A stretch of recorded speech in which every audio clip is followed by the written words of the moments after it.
Marvel का D23 panel होने के बाद अब कंफर्म हो चुका है MCU का कंप्लीट रोड मैप अगले 2 सालों के लिए। अवेंजर्स डूम्सडे का न्यू ट्रेलर, एक्समैन की new star cast announcement, vision quest की पहली झलक देने के साथ वो प्रोजेक्ट्स भी जो मार्वल ने खुद ही अनाउंस किए थे बट अब चुपचाप कैंसिल कर दिए गए हैं। एंड ये है उसकी पूरी लिस्ट डेट्स के साथ। Hi super fans, I am Swapnil and ये है मार्वल का कंप्लीट कंफर्म्ड रोड मैप 2026 से 2028 तक। So without wasting any more time, let's begin the video.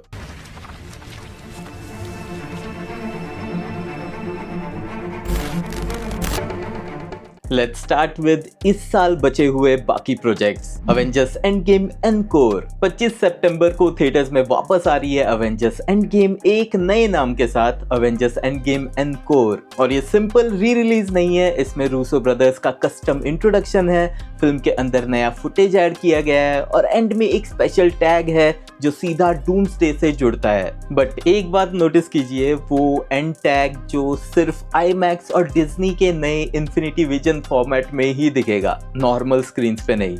तो मार्वल ने आपको महंगा टिकट खरीदने की वजह दे दी है। जो रूसो ने खुद कहा है कि इस फिल्म को दोबारा रिलीज करना क्रिटिकली इंपॉर्टेंट है क्योंकि इससे वो डूम्सडे की कहानी को एंड गेम से जोड़ सकते हैं। बट सोचिए, मार्वल को ऐसा करना ही क्यों पड़ रहा है? एंड गेम के एंड में जो स्टीव रॉजर्स पास्ट में चला गया था और बूढ़ा होके वापस आया था और अब वो डूम्सडे में जवान स्टीव रॉजर्स बन के लौट रहा है, अब वो गैप काफी बड़ा है और ऑडियंस का एक बड़ा हिस्सा वो डिटेल शायद भूल चुका होगा। तो ये री रिलीज एक्चुअल में एक होमवर्क असाइनमेंट है जो मार्वल अपनी ऑडियंस को दे रहा है ताकि दिसंबर में थिएटर्स में कोई कंफ्यूज ना बैठा रहे। एक रिपोर्ट ये भी कह रही है कि एनकोर वर्जन ओरिजिनल मूवी से 7 मिनट ज्यादा लंबा होगा, ऑल्दो मार्वल ने रन टाइम ऑफिशियली अभी कंफर्म नहीं किया है। Moving on to next project, Vision Quest. Yes, 14 अक्टूबर को डिज्नी प्लस पे आ रहा है विजन क्वेस्ट, जिसका पहला ट्रेलर D23 में आज ही रिलीज हुआ है। पॉल बेटनी वापस आ रहे हैं विजन के रूप में और उनके सामने जेम्स स्पेडर।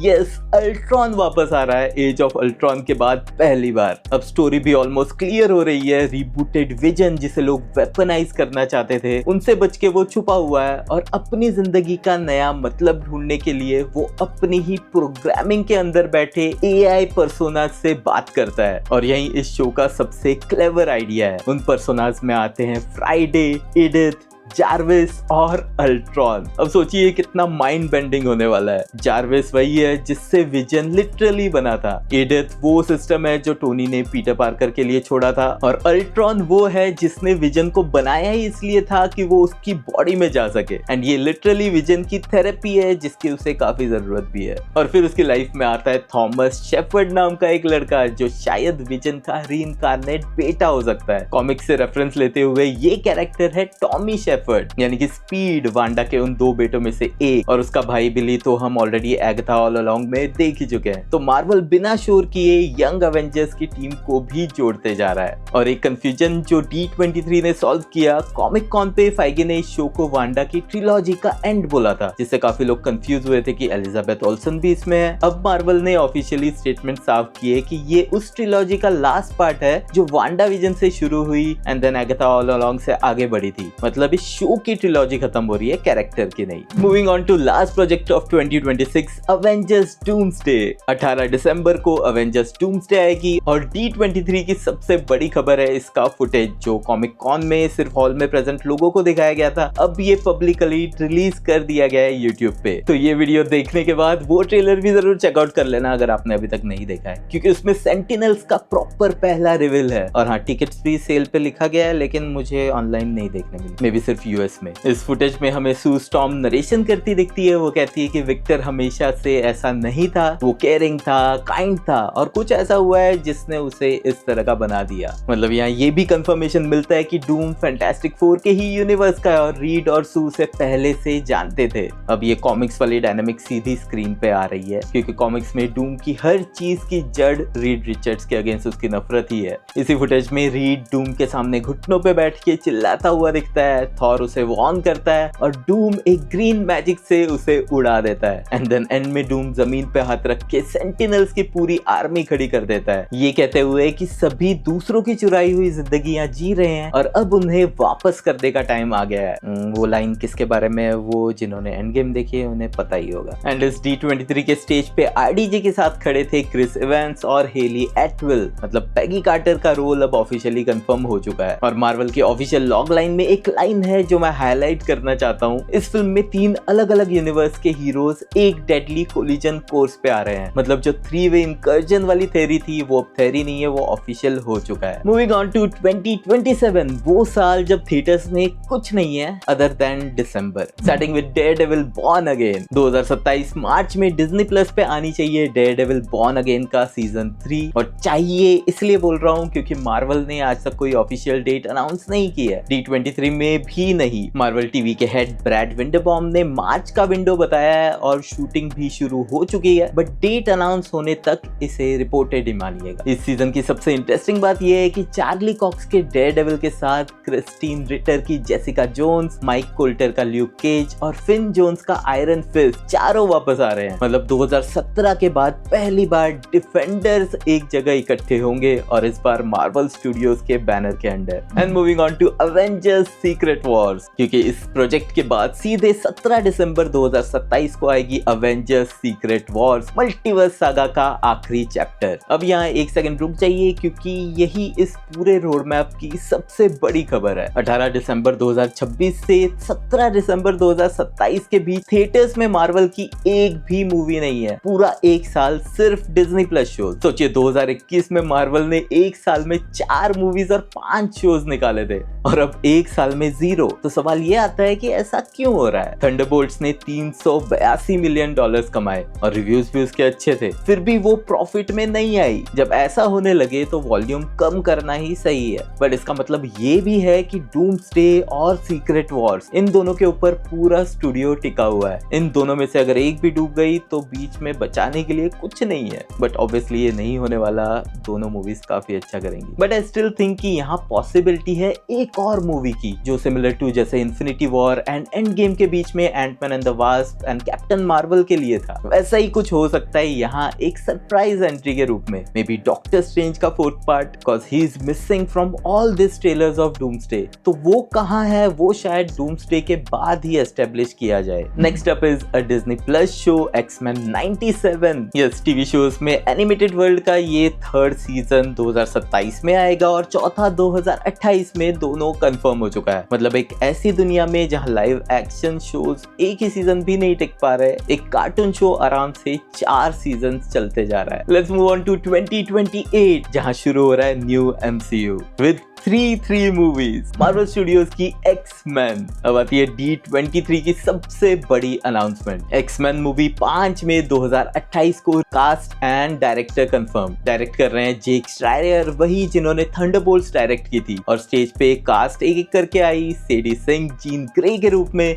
जिसे हम ऑलरेडी ब्रांड न्यू डे में देख चुके हैं। Actor Kit Connor as Scott Summers यानी कि new Cyclops, Samara Weaving as Emma Frost, Indy Navarrette as Rogue, Maya Boyd as Storm और प्रोफेसर चार्ल्स एक्सेवियर का रोल कर रहे हैं क्रिस्टोफर एबर्ट। अभी तक एक्सेवियर को हमने हमेशा व्हीलचेयर पे बैठे वो टकले अंकल के रूप में देखा है, पैट्रिक स्टुअर्ट के रूप में, या फिर जेम्स मैकॉय जो थोड़े यंग थे। क्रिस्टोफर एबर्ट 40 साल के हैं, तो ये एक्सेवियर अपनी स्कूल अभी शुरू ही कर रहा होगा। वो वाला एक्सेवियर नहीं होगा जिसके पास सभी सवालों के जवाब पहले से ही है। फाइगी पहले ही कह चुके हैं कि ये एक यंग एक्समैन टीम होगी और ये कास्टिंग उसी बात को कंफर्म करती है। और इस लिस्ट में कौन नहीं है वो भी नोटिस कीजिए। वुल्वरीन नहीं है, मैग्नीटो नहीं है, बीस्ट नहीं है। मतलब मार्वल पूरी फॉक्स वाली टीम दोबारा नहीं बना रहा है, वो अपनी टीम पहले सेट कर रहा है और बाकी नाम बाद के लिए बचा के भी तो रखने हैं। एंड देन यहीं पे एक सरप्राइज वीडियो मैसेज आया और उसमें थे एक्टर एडम ड्राइवर। उन्होंने पहले मजाक में कहा कि वो प्ले करने वाले हैं मैग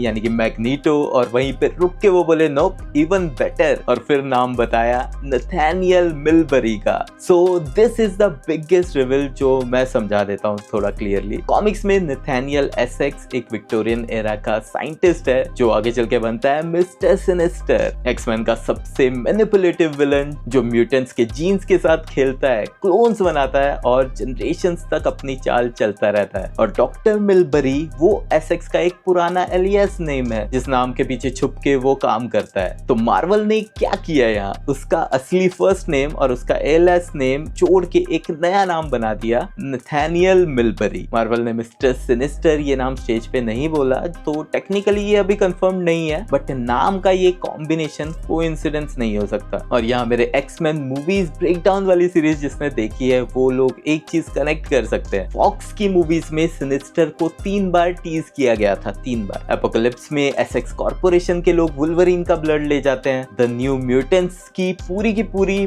कहानी मिलबरी हॉस्पिटल में सेट है, और लोगन में ट्रांसिजन का पूरा एक्सपेरिमेंट उसी सोच का नतीजा था। मतलब 3 बार इसकी प्लानिंग हुई थी, और अब वही कैरेक्टर मार्वल के पास है, एंड एडम ड्राइवर के साथ ये विलन अगले 5 सालों के लिए एक्समैन की कहानी को सेट कर देगा। Next up is ghost rider. 2028 में ही आ रही है घोस्ट राइडर। रायन गॉसलिंग खुद कॉमिक कॉन के स्टेज पे आए थे जॉनी ब्लेज का रोल अनाउंस करने, और उन्होंने कहा कि मूवी को सिर्फ एक ही डायरेक्टर बना सकता है। जिसके बाद स्टेज पे आए शॉन लीवाई, मतलब वही डायरेक्टर जिन्होंने डेडपूल एंड वुल्वरीन डायरेक्ट की है। और बहुत सारे वीडियोस में सिर्फ गॉसलिंग की ही बात हो रही है, बट असली खबर डायरेक्टर है। लीवाई मार्वल की अब तक की सबसे बड़ी कमर्शियल हिट बना चुके हैं, एंड उस हिसाब से ये मूवी भी काफी बड़े होने वाली है। डेट सिर्फ 2028 है, एग्जैक्ट दिन अभी तय नहीं हुआ है, but we have a ghost rider in MCU. Next up is black panther 3। 15 दिसंबर 2028 को आएगी ब्लैक पैंथर 3। रायन कुगलर वापस आ रहे हैं, लेटिटा राइट शूरी के रूप में वापस है, और न्यू ब्लैक पैंथर भी मिल चुका है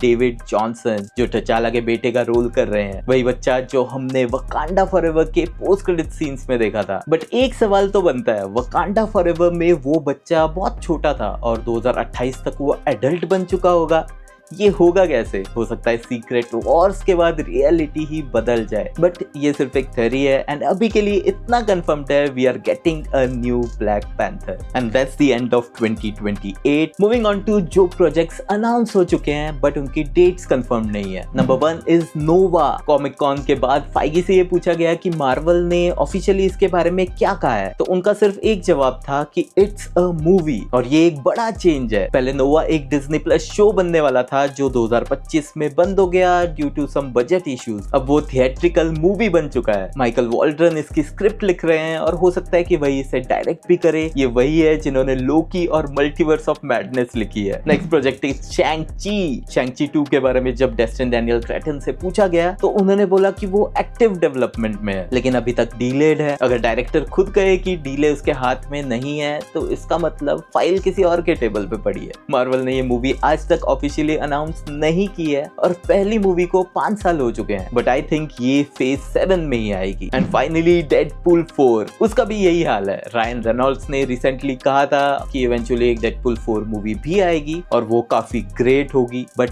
इतना ही, न राइटर न डेट न मार्वल का कोई ऑफिशियल स्टेटमेंट। तो जब तक मार्वल खुद ना बोले इसे विश लिस्ट पे रखिए, कैलेंडर पे नहीं। एंड मूविंग ऑन टू वो प्रोजेक्ट्स जो अनाउंस हुए थे लेकिन कैंसिल हो चुके हैं। Number 1 is blade. 2019 में सैन डिएगो कॉमिक कॉन में केविन फाइगी ने स्टेज पे महेरशाला अली को अनाउंस किया था एज ब्लेड, और उसके बाद 7 साल में क्या हुआ? डायरेक्टर्स आए चले गए, राइटर्स बदलते रहे। कभी मूवी 1920s पे बेस्ड थी, कभी मॉडर्न डे थ्रिलर, कभी ब्लैक नाइट के साथ टीम अप। रिलीज डेट कई बार बदलती गई और फिर कैलेंडर से ही इस मूवी को हटा दिया गया। और अब 7 साल बाद फाइगी ने खुद एक पॉडकास्ट पे बोला, I am feeling like a gigantic loser and failure that we didn't get off the ground with Mahershala. यानी कि उन्होंने ये भी बताया कि ये प्रोजेक्ट उस वक्त आया जब स्टूडियो ने डिसाइड किया था कि अब सिर्फ इंसेनली ग्रेट चीजें ही बनाएंगे, और ब्लेड उस लेवल पे कभी पहुंच ही नहीं पाई। वहीं महेरशाला अली का कहना था कि शायद ये प्रोजेक्ट उनके लिए था ही नहीं। मतलब एक तरफ स्टूडियो कह रहा है कि स्क्रिप्ट अच्छी नहीं बन पाई, दूसरी तरफ एक्टर कह रहा है कि अगर वो बनाना चाहते तो बना सकते थे। सच शायद बीच में ही कही है, बट जो बात साफ है वो ये कि 2019 की अनाउंसमेंट के 7 साल बाद हमें ब्लेड नहीं मिली, बस एक अपॉलॉजी मिली। And second project is Wonder Man 2। अब इसकी डिटेल समझने के लिए पहले टाइमलाइन ध्यान से सुनिए। जनवरी में शो रिलीज होता है, क्रिटिक्स को बहुत पसंद आता है, रेटिंग्स इसकी काफी स्ट्रॉन्ग है। मार्च में मार्वल खुद अनाउंस करता है कि इसका सीजन 2 आएगा। जुलाई में एक्टर याया अब्दुल मतीन 2 को लीड रोल के लिए एमी नॉमिनेशन मिलता है और उसी जुलाई के एंड में शो को कैंसिल कर दिया जाता है। अब शो रनर्स ने खुद बताया कि डिज्नी और मार्वल के बीच इंटरनल डिसीजन हुआ कि इसे कैंसिल ही करना पड़ेगा और इस डिसीजन से एक और बात क्लियर हो जाती है। अब डिज्नी प्लस पे सिर्फ लोकी और डेयरडेविल बॉर्न अगेन ऐसे लाइव एक्शन शोज बचे हैं जो एक सीजन से आगे चले हैं। बाकी सब moon night, miss Marvel, she Hulk, echo, iron heart और अब वंडर मैन सब वन एंड डन हो गए हैं। अब फाइनली एक और बात जो D23 में हुई नहीं और इसीलिए इम्पोर्टेंट भी है, सीक्रेट वॉर्स का कोई फुटेज नहीं आया जबकि वो मूवी अभी शूट हो रही है। नोवा, शैंग-ची 2, डेडपूल 4 कुछ नहीं और एक भी नया प्रोजेक्ट बिल्कुल अनाउंस नहीं किया गया। 2 साल पहले यही मार्वल 5 साल का स्लेट एक साथ अनाउंस कर देता था और अब वो सिर्फ वही बोलते हैं जो प्रोजेक्ट शूट हो चुके हैं और मुझे लगता है इसकी वजह बिल्कुल वही है जो अभी मैंने आपको बताई। ब्लेड और वंडर मैन दोनों इसलिए नहीं कैंसिल हुए क्योंकि वो पूरे प्रोजेक्ट्स थे। ब्लेड तो शूट ही नहीं हुआ और वंडर मैन की तो रिव्यूज भी काफी अच्छे थे। वो इसलिए कैंसिल हुए क्योंकि मार्वल ने इन्हें जल्दबाजी में अनाउंस कर दिया और बाद में इश्यूज सॉर्ट कर ही नहीं पाए, तो अब वो अनाउंस ही नहीं कर रहे हैं। और शुरुआत में मैंने कहा था कि पूरा 1 साल थिएटर्स में एक भी मार्वल मूवी नहीं है। अब आप पूरी लिस्ट देख चुके हो तो पैटर्न भी हमें साफ नजर आ रहा है। मार्वल ने अब वॉल्यूम छोड़ दिया है, अब पूरी स्ट्रेटेजी इवेंट्स पे है। दोनों अवेंजर मूवीज दिसंबर में, 1 साल का गैप और देन उसके तुरंत बाद 2028 में एक न्यू MCU शुरू हो रहा है। मई में एक्स-मैन, उसी साल घोस्ट राइडर और दिसंबर में देन ब्लैक पैंथर। और अगर आप मुझसे पूछो तो इस पूरे रोड मैप का सबसे बड़ा नाम डूम भी नहीं है, वो है नथानियल मिलबरी, क्योंकि डूम का सफर 2 साल में शुरू होके खत्म हो जाएगा। बट अगर वो नाम वही है जो हम सब सोच रहे हैं, मिस्टर सिनिस्टर, तो वो आदमी अगले 5 साल के लिए म्यूटेंट सागा की नींव बना देगा। इस बारे में अपने थॉट्स और क्वेश्चंस मुझे कमेंट्स में लिख के बताना एंड एज यूजुअल अगर वीडियो एंड तक देख रहे हो तो लाइक भी कर देना क्योंकि वो बिल्कुल फ्री है। मिलते हैं नेक्स्ट वीडियो में। पीस।